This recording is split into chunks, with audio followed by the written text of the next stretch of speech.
should be played at high volume. This should be played at high volume. This should be played at high volume. Preferably in a residential area. The following thoughts on Happy Hour do not represent Cox Media Group or its sponsoring. Anything you hear may and will be used against you. Thank you. Voted as best local podcast in Tampa Bay by the Creative Loafing. You're listening to Happy Hour. You're tuned in to Happy Hour, an hour where Happy rants about something. Sit back and listen in. Happy Hour is on now. Happy Hour is on now.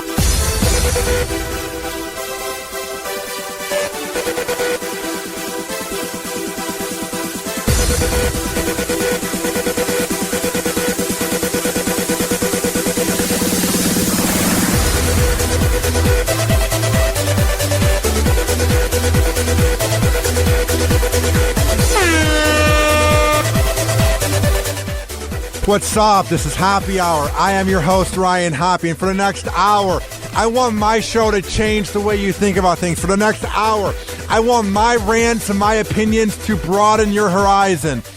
And this is an open forum where I give my opinion and then you give me your take. So call me 856-49-HOPPY. That is 856-49-HOPPY. But since that phone line is Google Voice, I don't have a phone screener for this show because I do it on the side. So when the phone lines are open, I will let you know, and that's when you call. So it's 856-49-HOPPY. Also, I won't be able to check the tweets while I'm ranting because then I won't be able to focus, but tweet at me at Ryan Hoppy Radio, and I will be sure to look at them during the commercial breaks. Also, here's the deal.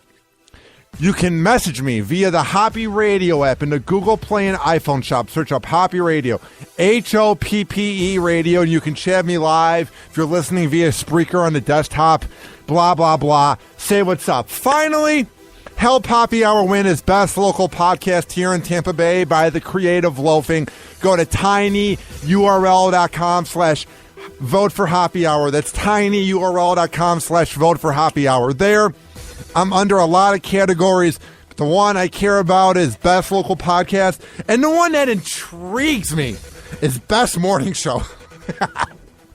It doesn't even say Happy Hour. It says Ryan Hoppy. So you can listen to Happy Hour in the morning. You can vote for me. I'm the best morning show, I guess, even though I get up at noon. But yeah, if you want to vote me as best morning show or best Twitter or best local radio personality, it's all at tinyurl.com/vote for Happy Hour. All right. We have so much to get into. All right, here we go. And I don't want to dwell on this for a long time, and I don't want to beat a dead horse and be repetitive and be a shock jock. Here's the thing. Athletes are making me really jaded when it comes to viewing sports. When you hear about these athletes just being douchebags to fans and just being douchebags to the media, it really makes me not want to watch the sport. I mean, when you grow up as a kid, you go, wow, they could score points. Wow, they're athletic. Or maybe that was just me because I wasn't good at sports. But you look up to them and you're like, wow, they must live the life. They get any girl they want. They have a nice house. They have a nice car. But I think the jaded 22-year-old going on 23-year-old me looks at the people my age and I want to be them. I like the idea of the money they had. I wish I was coordinated. I'm working on getting coordinated. But my point is, I hate these athletes that just let it get to their head, man. I mean, come on already. I know that's something that's happened since the beginning of time. I'm sure Babe Ruth was a douche and players from the 1908 Cubs were a douche. But it just seems like we make a big spectacle out of these athletes and it gets to their head. And then the sports media kisses their ass and the fans kiss their ass. I would say I'm more of a spectator now. Not really a fan of sports. I'm more of a spectator of the NBA, NFL, and the Tampa Bay Lightning made me into the NHL. Call me a bandwagon fan, whatever. Here's the deal. I'm not going to tread on this a long time because there's not much to the article, but we all know that Cincinnati Reds player Joey Votto has been known to be a bit of a douche. He's often had tantrums on the field, been mean to the media up there in Cincinnati. He burns bridges up there. I know one or two people that work in the media up in Cincinnati, and it's not a big city. It's a big city, but it's not a major market. And the guy just acts like his crap doesn't smell. And he's had a good career, but his ego, you would think he was Derek Jeter. With his ego, Joey Votto, you would think he's Ken Griffey Jr. You would think he's the next big thing. He's good, but he's not a Hall of Famer. So he has no reason to do what I'm about to tell you. This is from FoxSports.com. What I'm about to tell you is laughable. It's not that big of a deal in the grand scheme of things of life, but it's laughable that he would even have the audacity to think this was a good thing to do. It's laughable that Joey Votto, who has made it in life, Joey Votto, who plays for a team with a fan base, he has a job that anybody would want, that Joey Votto would think this is cool to do. But you know what? Not everyone's going to be cool. And when your net worth is $110 million, you would hope that Joey Votto would be gracious to the fans that don't make that pay money out of their pocket, if they're rich or not, to see you play. Because if it wasn't for the fans, Joey Votto and any douchebag athlete ever, you would be nothing. You would be nothing.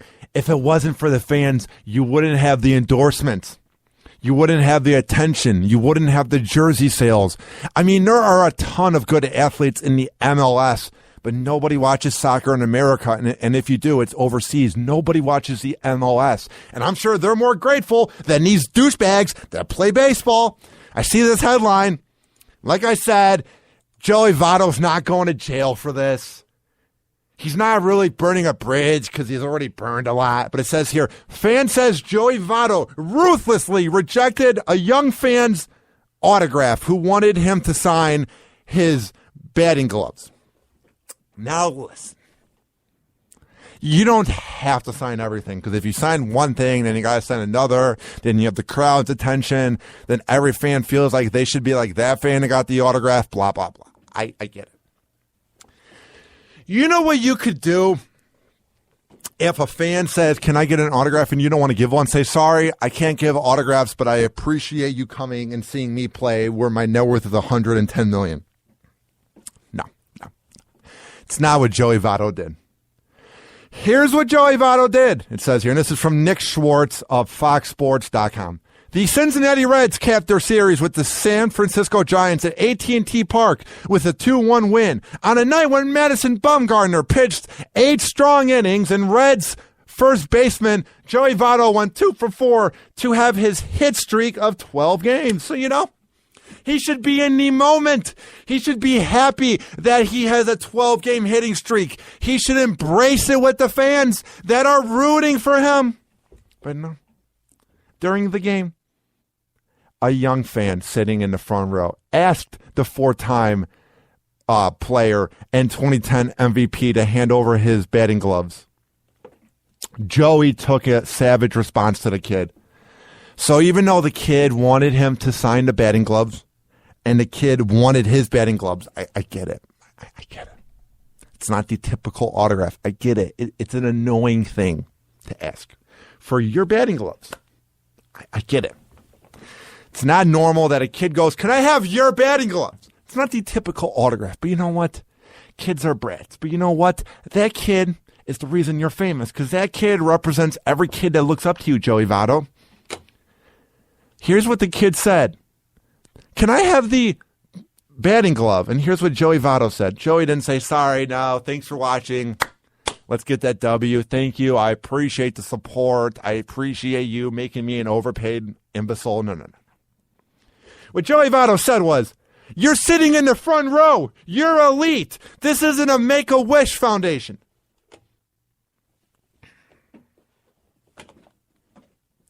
That dead air was for a reason, folks. Just because you sit in the front row of a game doesn't mean you're elite. This isn't croquet or, let's say, Chelsea football overseas. Yeah, I said the proper term. Seeing soccer overseas where you got front row. I'm not saying going to an MLB game is cheap, But tickets aren't like going to a football game where you have a sideline view. Just because you're in the front row of a game doesn't mean you're elite. And even if that person is elite and has a good house and his kid gets to drive home with him in a nice Mercedes, let's say the kid that asked Joey Votto for the autograph is well-to-do. Let's say they have a nice house in these suburbs of San Francisco. Let's say they're well-to-do. I'm pretty sure, Joey Votto, that they're not middle class. They're probably rich, But that doesn't mean they're elite. You're elite, dude. You're worth $110 million. Just don't respond. This represents how much of a douche you are and how arrogant athletes can be. You would even think to say this, oh, you're elite, man. Not really. How do you know that the kid didn't get the tickets from, let's say, Cub Scouts for doing a bunch of good deeds? Or he didn't get them off of, let's say, eBay for cheap? Just because you have front row tickets doesn't mean you're elite. Just ignore the kid. And if he's getting mad at this kid, he's done it before to fans in the club. I bet a guy will come up and be like, hey, Joey Votto, can I get your autograph? And he goes, I'm okay. And then a girl comes up, hey, Joey, and he totally flings to her. Joey Votto seems like the type of guy in all these athletes where if any girl wants to come by, they go, yeah. But if any male fan, the reason they're famous comes up, that's when they deny him. Any kid, the reason he's famous comes up. No. And I get this isn't a make it or break it. I get that this isn't going to define the Cincinnati Reds season by Joey Votto doing this. I get that this isn't going to hurt his 12-game hitting streak, him acting like this. It's just disheartening to hear. It's the reason why I don't like baseball. Because all these guys, I'm not saying it's easy to be a baseball player by any means, but they're paid a lot of money to do 162 days of games, is what I'm trying to say. And a lot of times you're out in the field just chilling. And a lot of times you can have an awful season but get paid anyway. I mean, look at Alfonso Soriano from back in the day. Baseball players haven't made out of any athlete. You're not like football players where you have to do 2-a-days, and you're not like basketball players where you have crazy training days. No. Baseball players haven't made. Those are the ones that should be the most humble. Baseball players are the ones that should be appreciative. But I think I'm just asking too much, It's just disappointing. Call me, 856-49-HOPPY. That is 856-49-HOPPY. All right. I am going to take you guys back to 2005. The good year of hip-hop music. To me, hip-hop died when Soulja Boy came on the scene. This era of rap, to me, from the beginning of rap with the song from the 70s by Sugar Hill Gang, to about 07, 08 was when rap was good. Then it just kind of died down, and now it's horrible. This is when Young Jeezy first came out, and his song, Go Crazy. The song that everyone forgot about. I heard it on Pandora. If you tune into Pandora and put on the 2000s rap channel, you can see a lot and you can hear a lot. It's really good. This is Go Crazy by Young Jeezy. We will be right back in Hoppy Hour. Call me 856-49-HOPPY. Tweet at me at Ryan Hoppy Radio. Do not touch that computer mouse or that tablet. However the hell you're listening to this riveting show. Hoppy Hour. Hoppy Hour.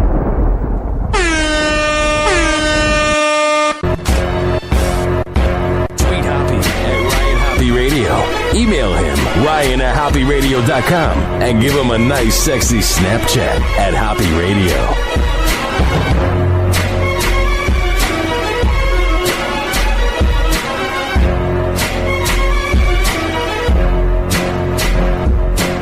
Welcome back to Hoppy Hour. I am your host, Ryan Hoppy, and we have so much to get into. But we have a call on the phone line. Is a guy that used to listen to me during my short moment on Rover's Morning Glory in Cleveland. On the phone line is Jimmy. What's up, dude? Nothing much, man. Hey, I like your rant about how these all these athletes are begging for more money and they're not worth what they're paid anyway. And see, here's my thing. Back in the day, I used to like baseball, hockey, football, and I liked every one of them up until they all went on strike. Remember, every one of them, every denomination of sports went on strike. Remember that? I was about 2 years old. I don't want to make you feel old, but that's how old I was back then. So what was it about that time when it just changed? Well, they're paid to do something that we all love to do. It's sports. It's fun. Okay, they're paid to do it. How much more money do you need to be paid, to do what you love? I don't understand this. What I don't get is it's okay to be a douchebag to the media. It's okay to be a douchebag to a lot of people. But when you have the fans that are paying money to see you, it's different if they're on the keyboard talking shit on Twitter. But when they're paying to see you at a game and you're disrespecting them, that's what annoys me is if it wasn't for those fans, Joey Votto would be nothing. You know what I mean?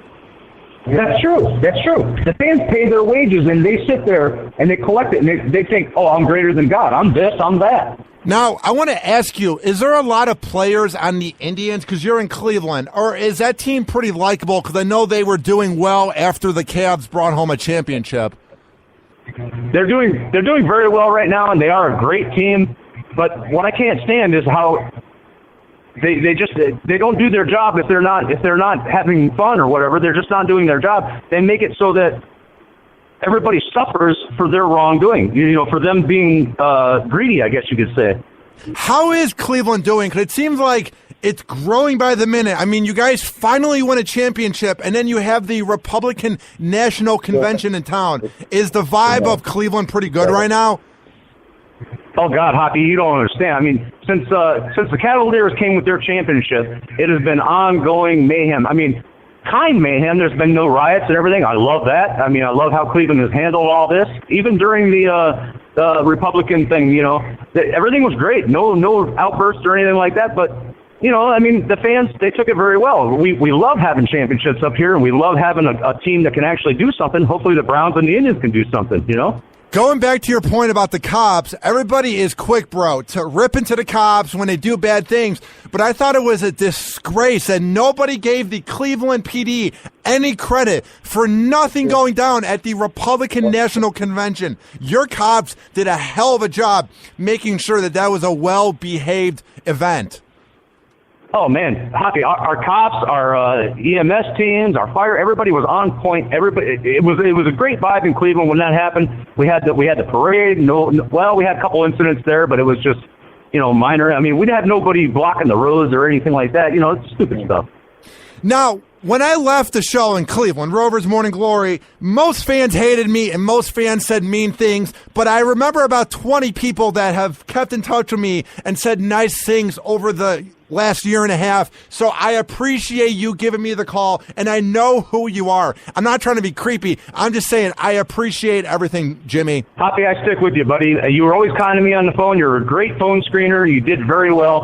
And like I said, you gave me some pointers because I'm starting a podcast myself here soon. And you gave me some great pointers and information on how to get it started, and I appreciate that. You've been a great friend the whole way through. Thanks, bro. And if you need any more advice, I'll give you what I know. I'm very little so far when it comes to a podcast, but I appreciate you giving me the call. And whenever you need any help, and when I'm back in Cleveland for about 2 days for Christmas, I'll hit you up.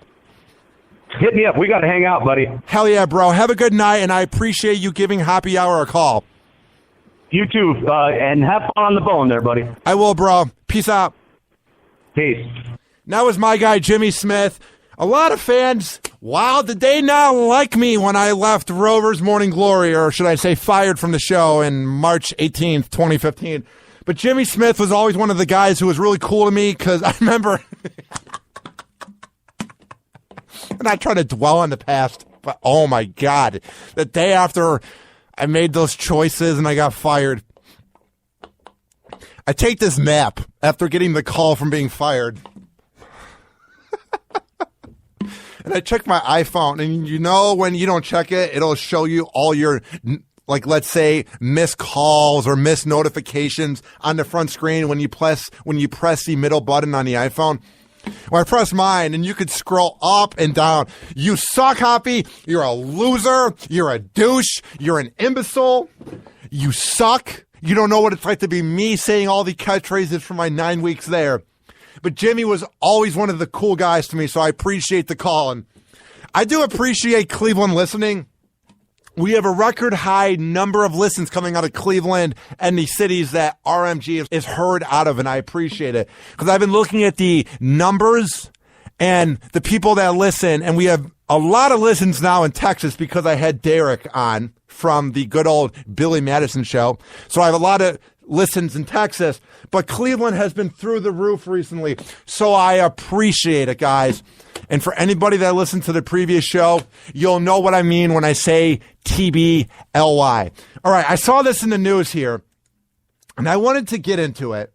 And to me, this is something that kind of represents that we are way too soft on criminals. And to me, this kind of isn't that big of a deal once again. Like, on the grand scheme of things,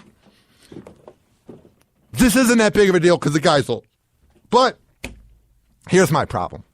When you commit a crime that's awful, I don't care if it goes on 40 years or 50 years or 10 years, the crime's not going away, especially if you murder someone, rape someone. Like, I have a few friends that have been raped, and they get PTSD. People don't seem to know that when you are a victim of attempted murder or rape, you don't just move on and go about your life. You get suicidal feelings, and you can't sleep, and you get PTSD like soldiers because you keep thinking of the moment where you're going to have that clicking moment when you're thinking about getting raped, or a clicking moment when you think about, like, let's say, or when you had the attempted murder towards you. Like, what I'm saying is, let's say someone tried to murder you while raping you behind a garbage can. If you go by a garbage can in an alley, you might have that trigger where you feel like you're in that moment again. And that's what criminals bring. And what pisses me off is we get desensitized by these crimes. And what happens is we have things like this. This is from the Daily Mail. Outrage as last surviving member of KKK church bombing that killed 4 young girls in 1963 prepares for early release. I don't care that this bombing at this church 53 years ago, is in the past, and that we've all moved on, and that the guy that's being released is 80. In that bombing, it killed an 11-year-old, a 14-year-old, and a 17-year-old. That was in a lot of people's lifetimes. This wasn't in the 1800s. This wasn't, I don't know, in the 17 or 1600s. This was 50 years ago. When this incident happened, the Beatles were popular. The Beatles are popular now. You know what I mean? Like, this was when Dick Van Dyke was on TV. This wasn't that long ago when this church bombing happened. And the fact that this guy, Thomas Edwin Blanton, is serving a life sentence but potentially could get released, the fact that there's even a chance that a KKK member that bombed a church could even get potentially released is a joke and represents how our criminal justice system is screwed up.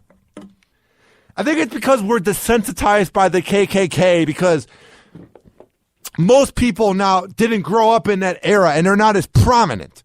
So we kind of seem to forget the horror and the terror that those dirtbags brought. God damn it. We wonder why we have so many issues in America, because we act like we care about things. We really do. America means well. This is what I'm beginning to realize when I look at the media.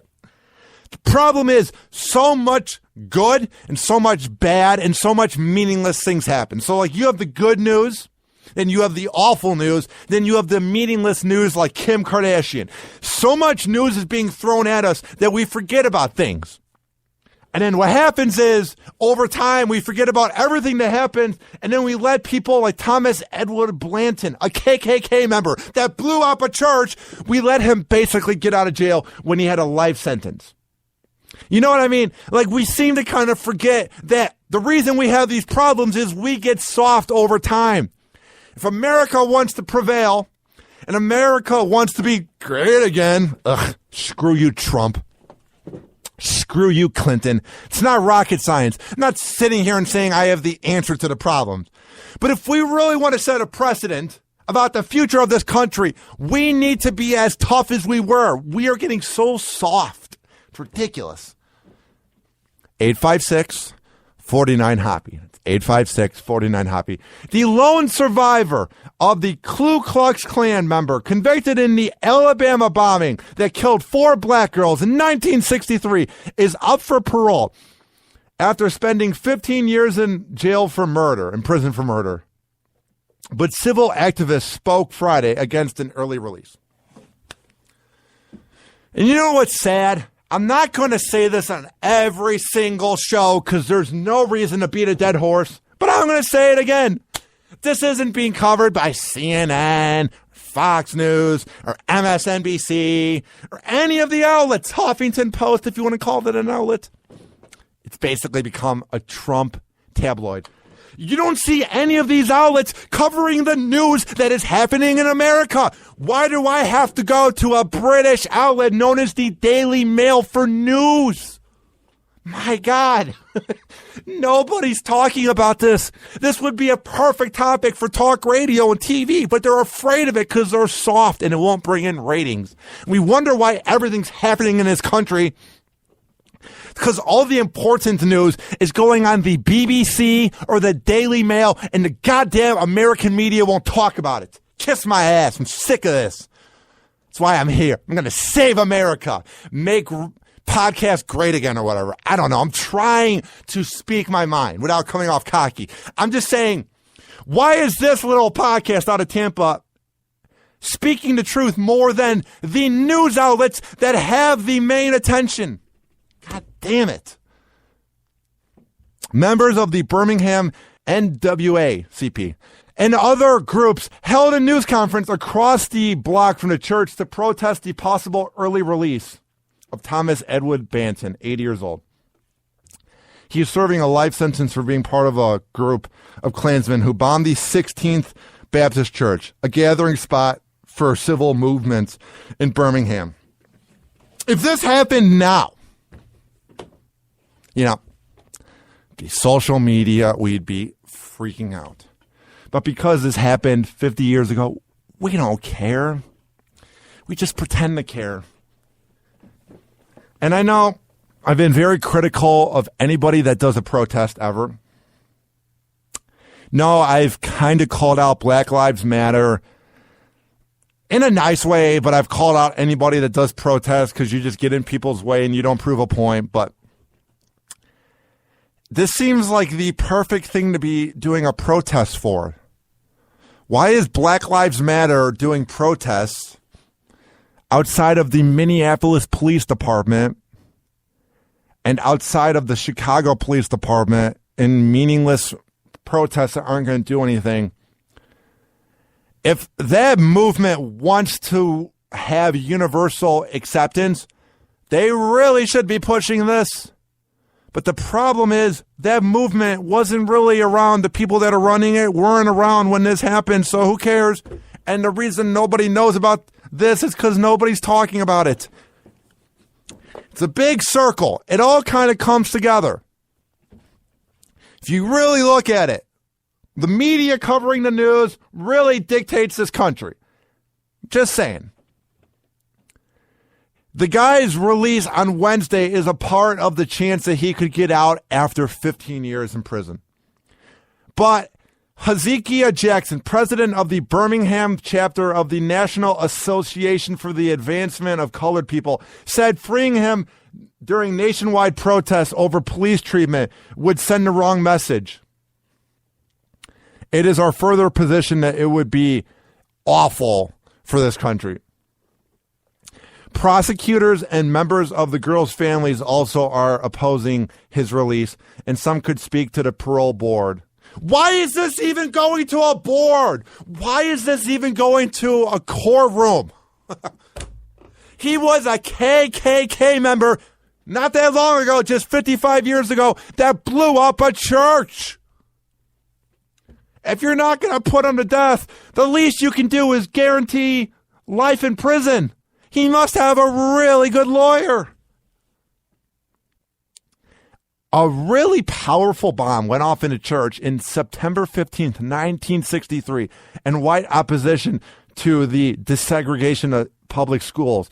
It killed 11-year-old Denise McNair and 14-year-old Addie Mae Collins. Carol Robertson and Cynthia Morris, also known as Cynthia Wesley. Blanton, who has denied involvement. Of course he did. He was such a tough guy being in the KKK, wearing that anonymous uniform like a pussy. He was so tough wearing that white outfit. But when they asked him, did you do it? Oh, I didn't do it. I had nothing to do with that bombing. Pussy, a little bitch. Like, if you do it, at least, I wouldn't say take credit for it because that's a bad word to use, but at least be behind it. You're not a man. You're a leech. You're a loser. You're evil. You're a cretin. At least be behind it. But you're even more of a pussy by going, I didn't do it. Even though everyone knows you did it, you creep. He and Thomas Bobby Frank Cherry, what a long name, were indicted in 2000 after the FBI reopened an investigation looking into the bombing. Here's the thing, too. Here's why this really irks me. The reason he's in prison is because they opened up the case 16 years ago. If he had been in prison since the bombing 55 years ago, maybe I would get letting him out. He'll die soon, whatever. He's only been in jail since he was 62 years old because he got away with it for 35 years.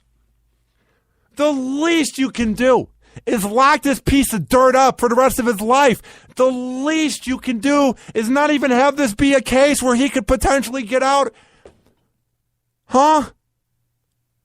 If he was in jail for 55 years like the Manson family that killed Sharon Tate, maybe. I don't really want them to get out of prison, but they're harmless at this point. What are they going to do? But this dude has only spent 1/5 of his life, or like 1/4 rather, in jail when he took people's lives. The least you can do is keep him in there. It's really sad when a goofy, awkward podcaster has more common sense, frankly, than everything going on in this country. It's sad. I'm not patting myself on the back. I'm no rocket scientist. I get paid to work in radio, and I do this show on the side, and I want to get it on FM and AM or Sirius XM radio, or make a podcast out of it, like make money. Like, obviously, my ultimate plan is to grow this show, and it's just heartbreaking when I'm the only one that's talking about these issues. I don't know if America's afraid to talk about it. I don't know if America just, I'm good. It's kind of a hot topic, I don't want to talk about it. I'm kind of afraid, Whoa! Happy hot topic! What's going on with Kim Kardashian? I don't know if America is just afraid of having a debate, but that's why I'm here. I'll speak the truth and say it as it is. Call me. 856-49-HOPPY. That is 856-49-HOPPY. All right, here's the deal. We're going to come back. I'm going to talk about more things going on in the news, but I'm going to take you back. I got the time machine. I bought it at Walmart today. I'm going to take you back to 2004, 12 and a half years ago, with overnight celebrity. Call me. 856-49-HOPPY. That's 856-49-HOPPY. We will be right back on Happy Hour after this. Happy Hour. Happy Hour. Tweet Hoppy at Ryan Hoppy Radio. Email him, ryan@hoppyradio.com, and give him a nice, sexy Snapchat at Hoppy Radio.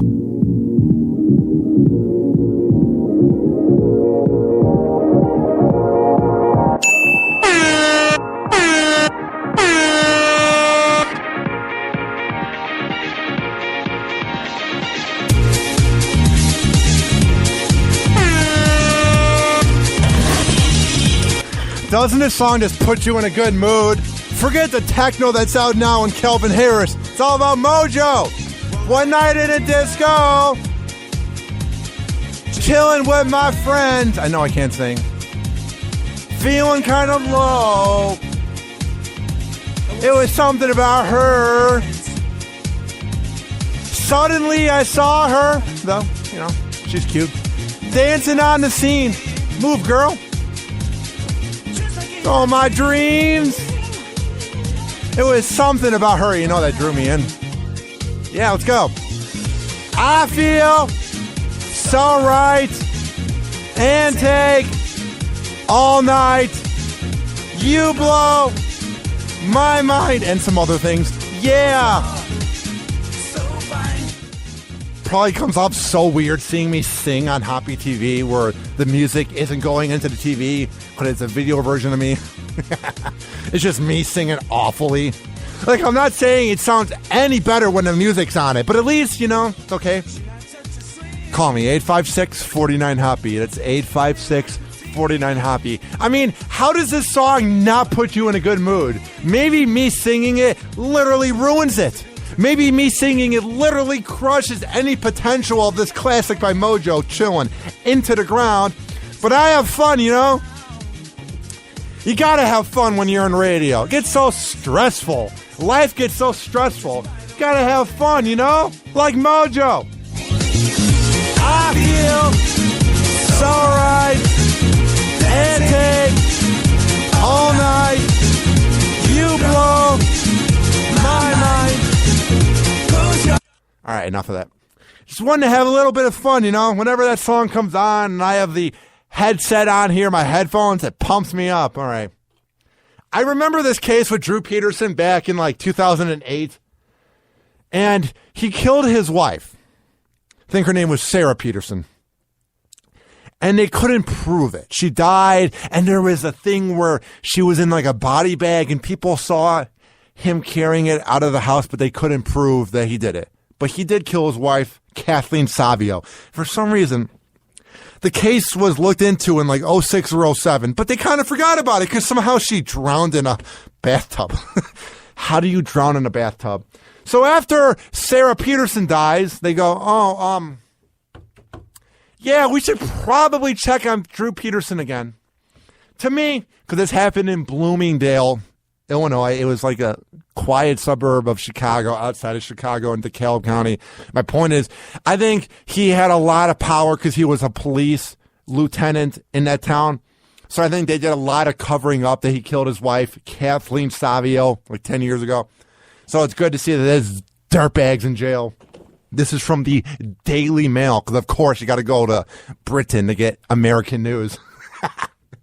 I mean, I didn't see WGN or anybody in Chicago covering this. And I look at the news. I know I'm in Tampa, so I don't see Chicago news, but I didn't see anybody covering this. And this was the juiciest thing 10 years ago in Chicago. Disgrace cop Drew Peterson is giving another 40 years behind bars for trying to arrange a hit on a prosecutor. What a scumbag. Trying to arrange a hit on the prosecutor who jailed him for killing his third wife.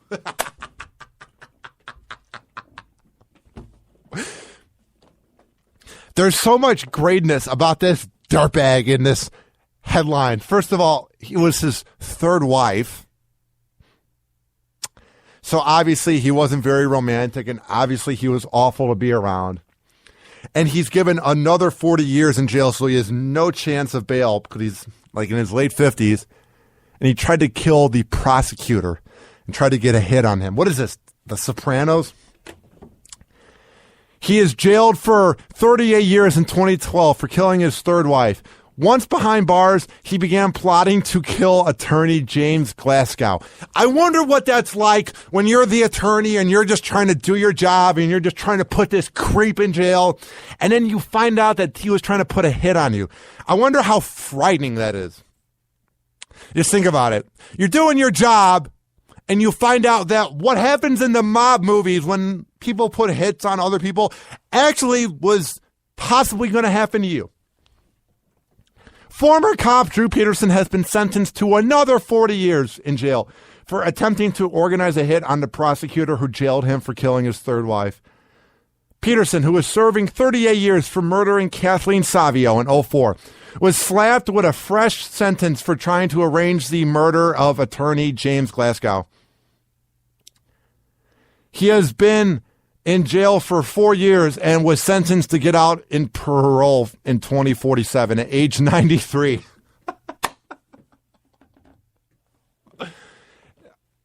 the reason I'm laughing is seeing the year 2047 gives me chills because that's 31 years from now, and I'm about to be 23 in September. So that means I would be like 55. It's just weird to think that the year 2047 will definitely be a year, but I will most likely be on this planet. It's just really weird to think that seeing the year 2047. It says here, the court heard that Peterson began his plot to kill Glasgow after he was jailed in 2012 with inmate Beast. Yeah. Antonio Beast Smith, man. Don't mess with him. I actually wouldn't mess with him. Sorry. I feel like I'm making fun of him for having a bland nickname like Beast, but he could obviously kick my ass. I'm sorry. Please don't hurt me, Beast. Sometime in 2013, Peterson asked Smith whether his uncle could be persuaded to kill Glasgow.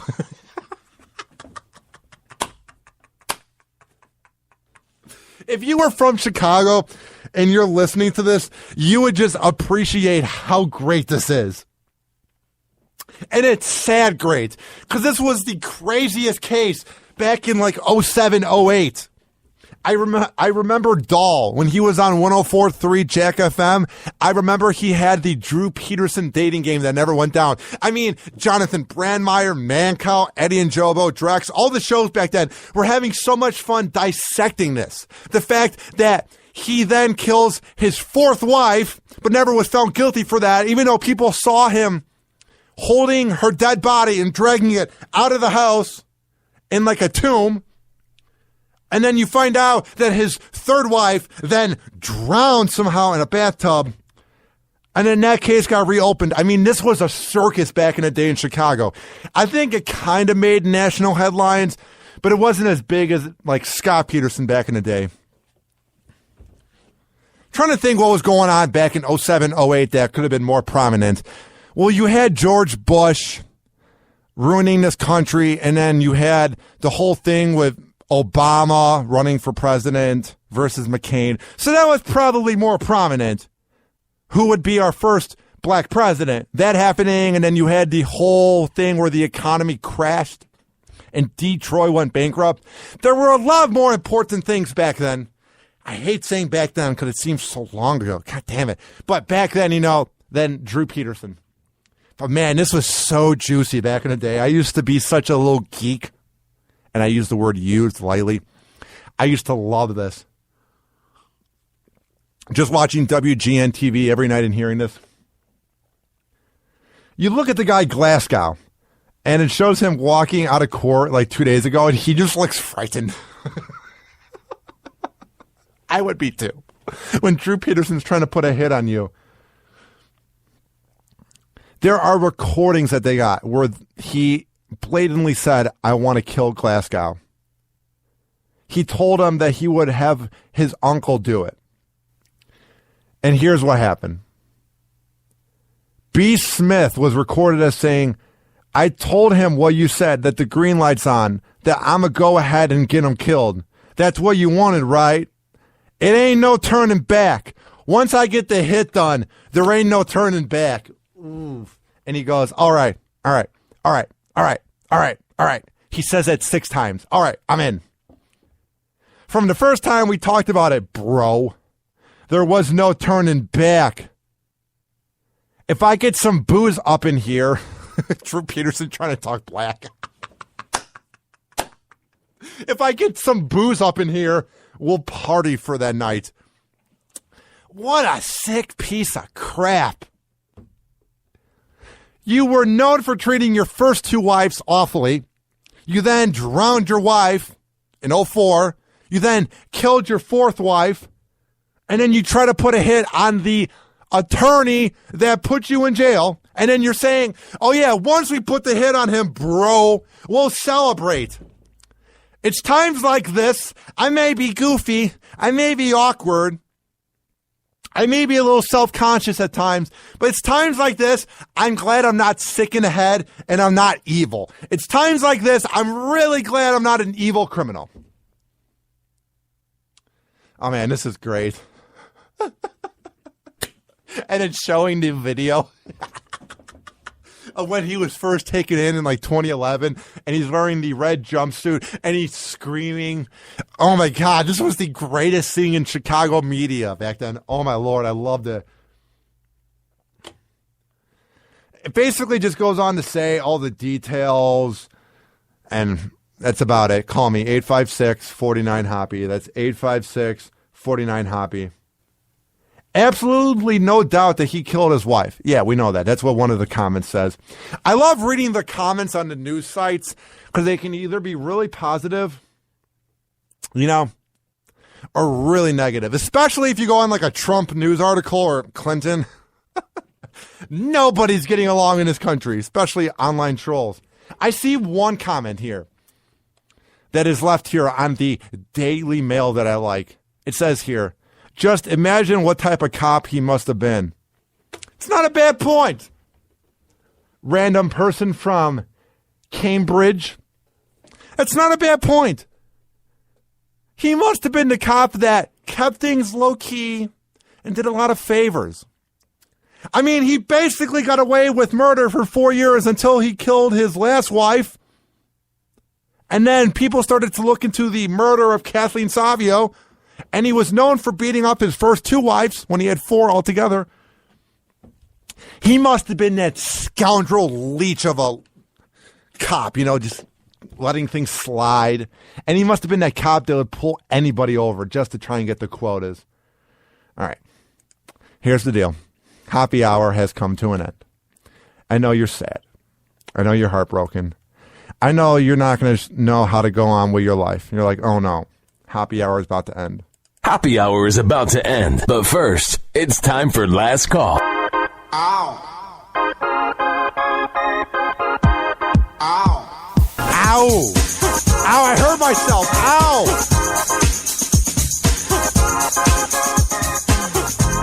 Ow, I hurt myself. God damn it. Get it? But they said ow in the song, so I'm pretending I'm hurt.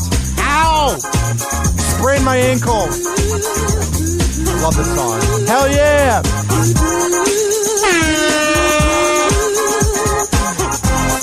Ow! Ow! All right, happy hour is about to end. I appreciate you guys watching the special Saturday night edition, or if you're listening on demand, go to tinyurl.com/vote for happy hour. That's tinyurl.com/vote for happy hour. There, vote me as best local podcast and all the other categories. If you want to vote, go ahead. If you don't, I get it, but I'd appreciate it. Tweet at me at Ryan Hoppy Radio. Get the app in the Google Play or iPhone shop. Search up Hoppy Radio, HOPPE Radio. Email me if you want to be a sponsor or you want to collaborate. RyanHoppyRadio@gmail.com. Check out my recently updated website, RyanHoppyRadio.com. Also, call my sponsor, 727-331-1934. That's 727-331-1934. It's Simply Prepaid of T-Mobile in Gulfport.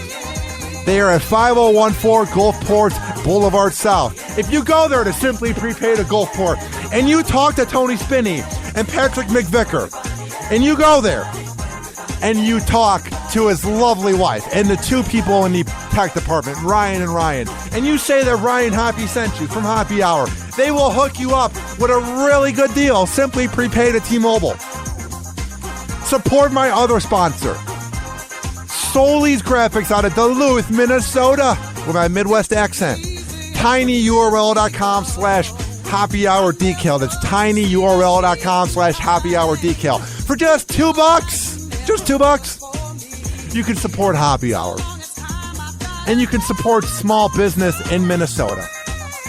That's about it. I appreciate you guys listening. I appreciate you watching. And if you want to catch up on more Happy Hour on demand, go to tinyurl.com/happy hour live.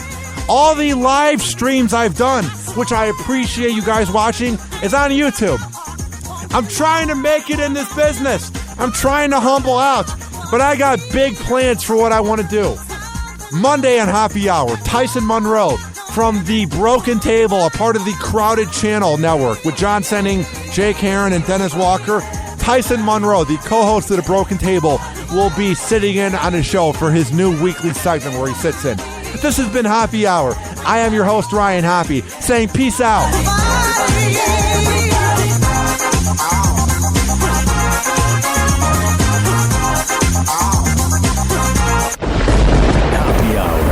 Happy Hour.